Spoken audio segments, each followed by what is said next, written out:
देखिए यहाँ सभी दादी भक्त बैठे हैं। यहाँ कौन कौन दादी भक्त है? अपने दोनों हाथ उठाकर बताइए। आप सभी दादी भक्त हो। तो मैं एक प्रश्न आपसे कहता हूँ, आप दादी भक्त हो तो कोई बता सकता है कि दादी की भक्ति क्या है? कोई बताएगा दादी की भक्ति क्या होती है? बोलिए, अपने जगह से बोलिए, क्या होती है दादी की भक्ति?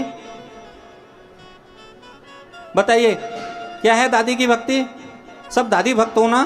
कोई नहीं बता सकता? क्या है दादी की भक्ति? आप करते हो दादी की भक्ति? करते हो तो कैसे करते हो? पूजा करके और मंगल पढ़कर और चुनरी चढ़ाकर। देखिए, मैं आज आपको दादी भक्ति का महत्व बता रहा हूं। एक बहुत नई बात, और दादी भक्ति क्या होती है मैं आपको बता रहा हूं। हम सभी से हमेशा प्रश्न करते हैं तो हमें यही उत्तर मिलता है कि दादी की पूजा, आरती, मंगल पाठ, भजन उत्सव दादी की भक्ति है। लेकिन हम क्षमा मांगते हुए आपसे कहना चाहते हैं कि दादी की भक्ति केवल भजन उत्सव नहीं है। दादी की भक्ति केवल 56 भोग का प्रसाद नहीं है। दादी की भक्ति केवल सर पर कलश धारण की हुई शोभा यात्रा नहीं है। और दादी की भक्ति इस विशाल मंडप के नीचे सैकड़ों लोगों के साथ बैठकर श्री भागवत कथा सुनना भी दादी की भक्ति नहीं है। अरे इतनी छोटी मेरे दादी की भक्ति हो ही नहीं सकती, इतनी संकुचित मेरे दादी की महिमा नहीं है। श्री रानी सती भागवत का अर्थ इतना छिछला हो ही नहीं सकता। तब प्रश्न यही उठता है, फिर दादी की भक्ति क्या है? तब फिर मैं आपसे प्रश्न पूछता हूं कि जिस तरह से पानी में डूबो, पानी में डूबने से क्या होता है? क्या होता है पानी में डूबने से?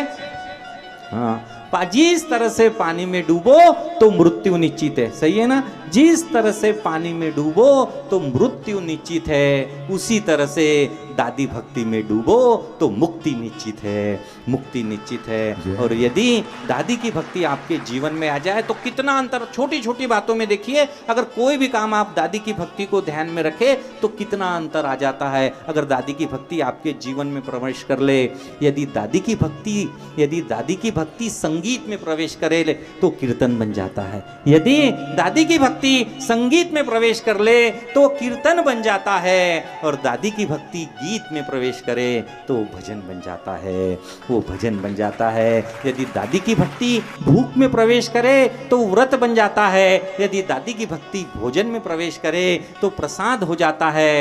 यदि दादी की भक्ति जल में प्रवेश करे तो पंचामृत हो जाता है। यदि दादी की भक्ति सफर में प्रवेश करे तो वो तीर्थ यात्रा हो जाती है। और यदि दादी की भक्ति किसी घर में प्रवेश करती है तो वो घर घर नहीं रहता, वो घर मंदिर बन जाता है। वो घर मंदिर बन जाता है। और तालियां तो आप भी अपनानी चाहिए। दादी की भक्ति इतनी छोटी भी नहीं है।